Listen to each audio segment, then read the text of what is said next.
இந்த வீடியோல கால்குலஸ்னா என்ன அண்ட் பர்டிகுலர்லி ஒரு டெரிவேட்டிவ்னா என்னன்னு சொல்லி நம்ம அண்டர்ஸ்டாண்ட் பண்ணிக்கலாம்.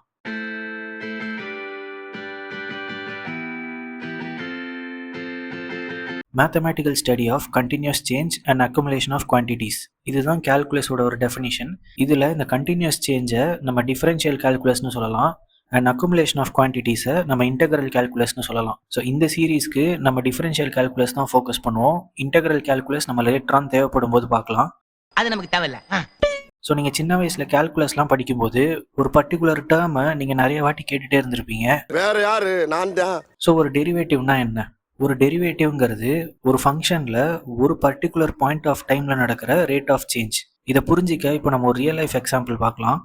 ஸோ இப்போ நம்ம ஒரு லைவ் சைக்ளோன் ப்ரெடிக்ஷனை தான் வந்து பார்த்துட்டு இருக்கோம். ஸோ இந்த ப்ரெடிக்ஷனை ஒரு க்ளோசர் லுக்கில் பார்த்தீங்க அப்படின்னா அதோட ஸ்டார்டிங் பாயிண்ட்லேருந்து அதோட மைன்யூட் சேஞ்சஸை வந்து கால்குலேட் பண்ணி இப்போ கரண்ட்டாக அது இந்த பொசிஷனில் இருக்குது. அண்ட் இதுக்கப்புறம் அதோட மைனர் சேஞ்சஸை கால்குலேட் பண்ணி over the period of time அதோட டைரக்ஷன் எங்கே இருக்கும் அண்ட் அதோட ஸ்பீட் என்ன இருக்குங்கிறதெல்லாம் இங்கே ப்ரெடிக்ட் பண்ணி சொல்லியிருக்காங்க.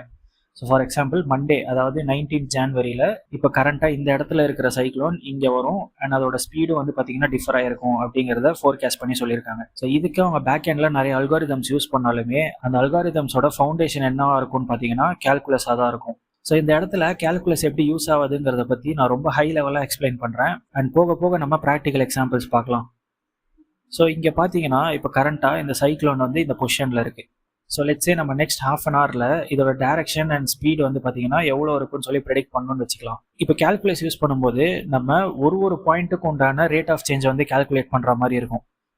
ஒரு பாயிண்ட்டும் நான் சொல்லும்போது இப்போ இந்த பாயிண்ட்ல இருந்து ரொம்ப வெரி மினிமல் க்ளோசஸ்ட் பாயிண்ட் வந்து நம்ம எடுக்கணும். ஸோ இந்த பாயிண்ட்ல இருந்து லெட்ஸே ரொம்ப பக்கத்துல வெரி மினிமல் க்ளோசஸ்ட் பாயிண்ட் நம்ம எடுத்தோம் அப்படின்னா இந்த ரெண்டு பாயிண்ட்டையும் வச்சு நம்ம ஒரு ஸ்லோப் கண்டுபிடிப்போம் அண்ட் அந்த ஸ்லோப் தான் இதோட ரேட் ஆஃப் சேஞ்ச்.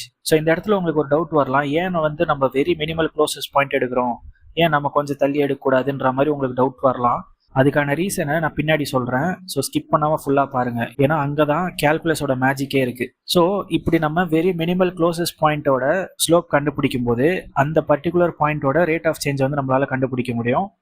அண்ட் அதே மாதிரி தான் நம்ம over the period of time எல்லா பாயிண்ட்ஸுக்கும் பண்ணுவோம். ஸோ இப்படி தான் ஒரு லாங்கர் டைம் ஃப்ரேமில் அதோட ப்ரெடிக்ஷனை நம்ம டிட்டர்மைன் பண்ணுறோம். அண்ட் இன்னொரு முக்கியமான விஷயம் என்னன்னா, இந்த கால்குலேஷன்ஸ்லாம் வந்து பார்த்தீங்கன்னா நம்ம கண்டினியூஸாக பண்ணிக்கிட்டே இருப்போம். விச் மீன்ஸ் இப்போ நம்மளால நேச்சரை வந்து ப்ரெடிக்ட் பண்ணவே முடியாது. திடீர்னு இந்த சைக்ளோன் வந்து எந்த டைரக்ஷனுக்கு வேணாலும் போகலாம், திடீர்னு விண்டு வந்து எந்த டைரக்ஷனில் வேணாலும் ஸ்விட்ச் ஆகலாம். ஸோ அந்த மாதிரி நேரத்தில் இந்த ப்ரெடிக்ஷன் தான் ஃபைனல் ப்ரெடிக்ஷன், நம்ம டிட்டர்மைன் பண்ண முடியாது. இந்த விண்ட் டைரக்ஷன் வந்து சின்னதாக ஒரு மூவ்மெண்ட் கொடுத்தா கூட நம்மளோட டோட்டல் ப்ரெடிக்ஷனையே நம்மளால இன்ஸ்டன்ட்டாக மாற்ற முடியும். ஸோ இதனால தான் இந்த மாதிரி யூஸ் கேஸ்க்கு கால்குலஸை வைடராக ப்ரிஃபர் பண்ணுவாங்க. ஸோ இப்போ இந்த ஹை லெவல் ஓவர்வியூ உங்களுக்கு புரிஞ்சிருக்கும்னு நம்புறேன். இப்போ நம்ம கொஞ்சம் ரூட்ஸில் இறங்கி கொஞ்சம் ப்ராக்டிக்கல் எக்ஸாம்பிள்ஸ்லாம் பார்க்க ஆரம்பிக்கலாம். ஓகே, இப்போ நம்ம ஒரு சிம்பிள் ஈக்குவேஷனை எடுத்துக்கலாம். அதாவது y is equal to X அப்படின்னு நான் எடுத்திருக்கேன். இப்போ இந்த ஈக்குவேஷனை நம்ம கிராஃபில் பிளாட் பண்ணோம் அப்படின்னா நமக்கு ஒரு ஸ்ட்ரெயிட் லைன் கிடைக்கும். ஸோ இது என்ன சொல்லுது அப்படின்னா எக்ஸ் வந்து 1 இருக்கும்போது ஒய்யும் 1 இருக்கும். ஸோ எக்ஸ் வந்து 2 இருக்கும்போது ஒய்யும் 2 இருக்கும். இப்போ நம்மளோட கோல் என்னன்னா எக்ஸோட சேஞ்சை பொறுத்து ஒய்யோட சேஞ்ச் என்னங்கிறத கண்டுபிடிக்கணும். அந்த சேஞ்சை தான் நம்ம ஸ்லோப்புன்னு சொல்லுவோம். இப்போ இந்த மாதிரி ஒரு லீனியர் லைன்ல ரெண்டு பாயிண்ட்ஸுக்கு நடுவில் ஸ்லோப்பை நம்மளால ஈஸியாக கண்டுபிடிச்சிட முடியும். இப்போ ஃபார் எக்ஸாம்பிள் இப்போ எக்ஸ் வந்து 1லேருந்து 2 போகும்போது ஒய் வந்து எவ்வளோ சேஞ்ச் ஆயிருக்குங்கிறத நான் கண்டுபிடிக்கணும் அப்படின்னா அதுக்கு இந்த ஒரு ஃபார்முலா இருக்கு. ஸோ இதில் இந்த பாயிண்ட்ஸ் எல்லாம் நம்ம டிஃபைன் பண்ணோம் அப்படின்னா இங்கே நமக்கு x1 y1 இருக்கும். அதாவது x1 வந்து 1 அண்ட் y1 1 இருக்கும். அண்ட் இந்த இடத்துல நமக்கு x2 y2 இருக்கும். ஸோ ரெண்டுமே 2 இருக்கும். ஸோ இதை நம்ம இங்கே சப்ஸ்டியூட் பண்ணோம் அப்படின்னா நமக்கு ஸ்லோப் வந்து 1ன்னு கிடைக்கும். அண்ட் இந்த மாதிரி ஒரு லீனியர் லைனில் ஸ்லோப் வந்து எப்போவுமே கான்ஸ்டண்ட்டாக தான் இருக்கும். நீங்கள் எந்த ரெண்டு பாயிண்ட்டை கம்பேர் பண்ணி பார்த்தாலுமே அதோட ஸ்லோப் வந்து கான்ஸ்டண்ட்டாக தான் இருக்கும். ஸோ இப்போ உங்களுக்கு ஸ்லோப் பற்றி ஒரு ஐடியா இருக்குன்னு நம்புறேன். இப்போ நம்ம இன்னொரு ஈக்குவேஷன் பார்க்கலாம். இப்போ நான் y இஸ் ஈக்குவல் டு எக்ஸுக்கு பதிலாக y is equal to X square அப்படின்னு சொல்லி வைக்கிறேன். ஸோ இந்த ஈக்குவேஷன் பார்த்தீங்கன்னா ஒரு பேராபோலாவாக நம்மளோட கிராஃபில் ரெப்ரசென்ட் ஆயிருக்கு. ஸோ இதை நீங்கள் விஷுவலாக பார்த்தாலே உங்களுக்கு புரியும். இப்போ 1ஓட ஸ்கொயர் வந்து 1ஆக தான் இருக்கும் அண்ட் 2ஓட ஸ்கொயர் வந்து பார்த்தீங்கன்னா 4. அதுக்கேற்ற மாதிரி y வேல்யூ சேஞ்ச் ஆயிருக்கு. அண்ட் 3ஓட ஸ்கொயர் 9. அந்த மாதிரி நமக்கு சேஞ்ச் ஆகும். சின்ஸ் ஃபர்ஸ்ட் பாயிண்ட்ல மட்டும்தான் y இஸ் ஈக்குவல் டு எக்ஸ்ன்னு நம்ம எடுத்துக்க முடியும். இதே செகண்ட் பாயிண்ட்ல பார்த்தீங்கன்னா yயோட வேல்யூ எக்ஸோட வேல்யூக்கு ஈக்குவல் கிடையாது. ஸோ இந்த மாதிரி நேரத்தில் ஸ்லோப் வந்து கான்ஸ்டன்ட்டாக இருக்காது. பட் ஸ்டில் இங்கேயுமே நம்ம எக்ஸோட மூவ்மெண்ட் பொறுத்து y எவ்வளோ சேஞ்ச் ஆகுதுங்கிறத கண்டுபிடிக்கணும்னா நம்ம அந்த ரெண்டு பாயிண்ட்டுக்கு நடுவில் ஸ்லோப்பை தான் எடுத்தாகணும். ஸோ இங்கே நீங்கள் யோசிக்கலாம், இப்போ x1 y1 இந்த இடத்துல இருக்குது, x2 y2 இங்கே இருக்குது. ஸோ இதை நம்ம ஸ்லோப் ஃபார்முலாவில் போட்டோம்னா நம்மளால் ஈஸியாக ஸ்லோப் கண்டுபிடிச்சிட முடியுமே நீங்கள் யோசிக்கலாம். பட் இது வந்து ஒரு வெரி சிம்பிள் ஈக்குவேஷன். இதே நம்ம ரியல் லைஃப் யூஸ் கேஸ்லாம் எடுத்திங்கன்னா நம்ம எக்ஸ் ஆக்சிஸ் பொறுத்து ஒய் ஆக்சிஸ் இப்படி தான் மூவ் ஆகும்னு சொல்லிட முடியாது. நிறைய எண்ட்லெஸ் பாசிபிலிட்டிஸ் இருக்குது. ஸோ எப்படி வேணால் நம்மளோட சேஞ்ச் வந்து அக்கர் ஆகலாம். ஸோ நம்ம கண்டுபிடிக்கிற ஸ்லோப் வந்து ஒரு எஃபெக்டிவான மெக்கானிசம் யூஸ் பண்ணி கண்டுபிடிக்கிற மாதிரி இருக்கும். அண்ட் இதுக்கு தான் பார்த்தீங்கன்னா மேத்தமேட்டிஷியன்ஸ் ஒரு சூப்பரான ட்ரிக் கொண்டு வந்தாங்க. ஃபார் எக்ஸாம்பிள் இப்போ எக்ஸ் வந்து 1 இருக்கும்போது ஒய் வந்து எக்ஸ் ஸ்கொயர் 1 தான் நமக்கு தெரியும். அதே மாதிரி 2 இருக்கும்போது எக்ஸ் ஸ்கொயர் 4 நமக்கு தெரியும். இப்போ 3 இருக்கும்போது 9ன்னு சொல்லி நமக்கு தியரிட்டிக்கலாக தெரியும். பட் மேத்தமேட்டிக்கலாக அதை நான் எப்படி ப்ரூவ் பண்ணுவேன்? ஸோ அதுக்கு நான் என்ன பண்ணணும் அப்படின்னா, இப்போ இந்த பாயிண்ட்டை நான் வந்து x1 y1 வச்சுட்டு இதுக்கு வெரி நியரஸ்ட் பாயிண்ட்டை வந்துட்டு நான் x2 y2 எடுத்துக்கணும். ஸோ வெரி நியரஸ்ட்னா லெட்ஸே இப்போ நான் வந்து 2க்கு வெரி நியரஸ்ட்டாக நான் 2.1 வந்து நான் கன்சிடர் பண்ணுறேன்னு வச்சுக்கலாம். ஸோ இந்த இடத்துல நம்ம x2 வந்துட்டு 2.1 அண்ட் y2 என்னவா இருக்கும்னா x2 square which is 4.41. So நான் இந்த பாயிண்ட்டை வந்து எடுத்திருக்கேன். இப்போ இங்கே நான் வந்து ஸ்லோப் கண்டுபிடிக்கணும். ஸோ இப்போ அதே ஃபார்முலாவை நம்ம அப்ளை பண்ணோம் அப்படின்னா 4.41 - 4 over 2.1 - 2. ஸோ இது நீங்கள் சால்வ் பண்ணீங்க அப்படின்னா உங்களுக்கு 4.1 கிடைக்கும். ஸோ இந்த 4.1 நம்ம எப்படி பிரிக்கலாம்னா 4 + 0.1 பிரிக்கலாம். ஸோ இந்த 4 நம்ம அகெயின் 2 × 2 பிரிக்கலாம். ஸோ இந்த பிரேசஸ்குள்ளே இருக்கிற 2 வந்து பார்த்தீங்கன்னா நம்ம எக்ஸ்ன்னு சொல்லலாம். ஏன்னா நம்மளோட எக்ஸ் 2 இருக்கும்போது தான் நம்மளோட ஸ்லோப் என்னங்கிறத ஃபைண்ட் அவுட் பண்ணுறோம்.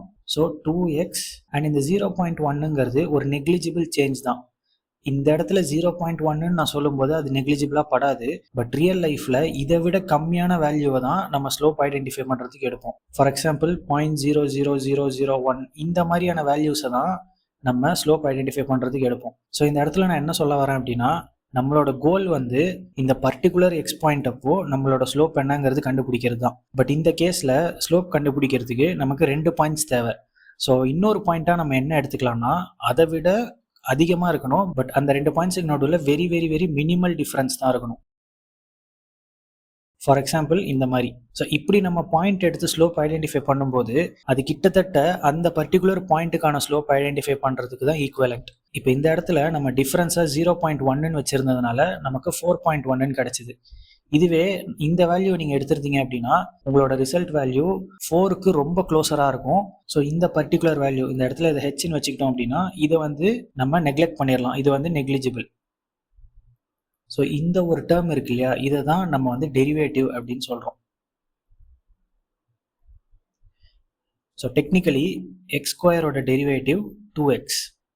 இதை வந்து நம்ம சின்ன வயசுல மனப்பாடம் பண்ணியிருப்போம். எக்ஸோட பவரில் என்ன நம்பர் இருக்கோ அந்த நம்பரை தூக்கி முன்னாடி போடு அப்படின்னு சொல்லி நம்ம டீச்சர் சொல்லியிருப்பாங்க. பட் அதோட ஆக்சுவல் ரீசன் வந்து பார்த்தீங்கன்னா இதுதான். ஸோ அகெயின் இதை நம்ம ஏன் பண்ணுறோம் அப்படின்னா, இந்த மாதிரி நம்ம வெரி ஸ்மாலர் பாயிண்ட்ஸுக்கு நடுவில் ஸ்லோப் கண்டுபிடிக்கும் போது அது டெக்னிக்கலி அந்த பர்டிகுலர் பாயிண்ட்டுக்கே நம்ம ஸ்லோப் கண்டுபிடிக்கிற மாதிரி. அண்ட் எவ்வளோக்கு அவ்வளோ நம்ம அந்த டிஃப்ரென்ஸை கம்மி பண்ணுறோமோ அவ்வளோக்கு அவ்வளோ நம்மளோட ஸ்லோப்போட வேல்யூ வந்து பார்த்தீங்கன்னா அக்யூரேட்டாக இருக்கும். இப்போ இதே இடத்துல நான் எக்ஸ் வந்து 3ன்னு வைக்கிறேன். ஸோ x = 3 அப்படின்னா அதோட டெரிவேட்டிவ் வந்து பார்த்தீங்கன்னா 2 of 3 which is 6. ஸோ இந்த இடத்துல சில பேருக்கு ஒரு டவுட் வரலாம், என்ன ப்ரோ எக்ஸ் வந்து 2 வைக்கும்போது நமக்கு அப்ராக்சிமேட்டாக 4 கிடச்சிது, பட் எக்ஸ் 3 இருக்கும்போது நமக்கு 9 தானே கிடைக்கணும், ஏன் 6 கிடச்சிதுன்னு சொல்லி ஒரு டவுட் வரலாம். இதுக்கான ஆன்சர் ரொம்ப சிம்பிள்.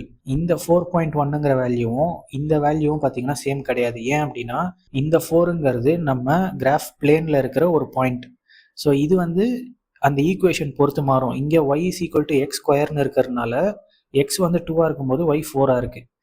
இப்போ இந்த ஈக்குவேஷன் சேஞ்ச் ஆச்சு அப்படின்னா நம்ம பிளேனில் இந்த பாயிண்ட் என்னவா வேணா இருக்கலாம். வேறஸ் இந்த 4.1ங்கிற வேல்யூ ஒரு 2 பாயிண்ட்ஸ் நடுவில் இருக்கிற ஸ்லோப்பை கண்டுபிடிக்கிறதுனால வர வேல்யூ. அண்ட் இது வந்து ஒரு குளோபல் ரூல், அதாவது x² டெரிவேட்டிவ் 2x தான் அப்படிங்கிறத நம்ம ப்ரூவ் பண்ணிட்டோம். ஸோ இந்த 2 பாயிண்ட்ஸுமே வேற வேற. ஸோ அதனால தான் இங்கே எக்ஸுக்கு நம்ம 3ன்னு வைக்கும்போது அதுக்கான டெரிவேட்டிவ் நமக்கு 6ன்னு கிடச்சிருக்கு. உங்களுக்கு இதில் இன்னும் கன்ஃபியூஷன் இருந்தால் நான் இன்னும் சிம்பிளாக ஒரு எக்ஸாம்பிள் சொல்கிறேன். ஸோ இப்போ நம்ம எக்ஸை வந்துட்டு டைம்னு வச்சுக்கலாம், அண்ட் அது வந்து ஹார்ஸில் இருக்குது. அண்ட் ஒய் வந்து நம்ம டிஸ்டன்ஸ்னு வச்சுக்கலாம், அண்ட் அது வந்து கிலோமீட்டர்ஸில் இருக்குது. ஸோ இப்போ நான் 1 ஹாருக்கு 1 கிலோமீட்டர் ட்ராவல் பண்ணியிருக்கேன். அண்ட் இதோட டெரிவேட்டிவ் வந்து பார்த்தீங்கன்னா நமக்கு வந்து 2 அப்படின்னு சொல்லி கிடைக்கும், அதாவது 2 km/h. எப்படி 2 km/h ட்ராவல் பண்ணால் நான் 2 கிலோமீட்டர்ஸில் போயிருக்கணும், எப்படி நான் 1 கிலோமீட்டரில் இருப்பேன்னு நீங்கள் யோசிக்கலாம். ஸோ இந்த 2 km/hங்கிறது ஒரு கான்ஸ்டன்ட் ஸ்பீட் கிடையாது, இது வந்து ஒரு ஆக்சிலரேட்டிவ் ஸ்பீட்.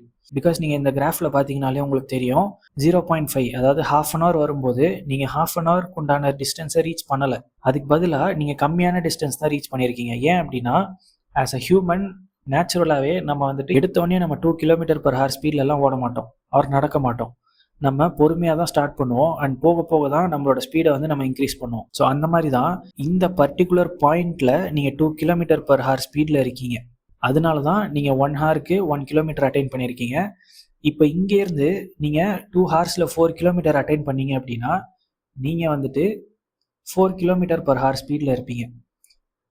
பிகாஸ் நீங்கள் அந்த ஸ்பீடில் இருந்தால் தான் 2 ஹவர்ஸ் முடியும் போது நீங்கள் 4 கிலோமீட்டர் போக முடியும். அண்ட் அதே போல் தான் நீங்கள் 3 ஹவர்ஸ் அட்டைன் ஆகும்போது 6 km/h ஸ்பீடில் இருந்தீங்கன்னா தான் உங்களால் 3 ஹவர்ஸ்க்கு 9 கிலோமீட்டர்ஸை ரீச் பண்ண முடியும். ஸோ நான் ஆல்ரெடி சொன்ன மாதிரி நம்ம கண்டுபிடிக்கிற வேல்யூ வந்து பார்த்தீங்கன்னா சேஞ்ச் வித் ரெஸ்பெக்ட் டு அந்த பர்டிகுலர் பாயிண்ட், அதாவது change with respect to X. அதனால தான் அந்த சேஞ்சை வந்து எப்படி ரெப்ரசென்ட் பண்ணுவாங்கன்னா d/dx இப்படி ரெப்ரசென்ட் பண்ணுவாங்க.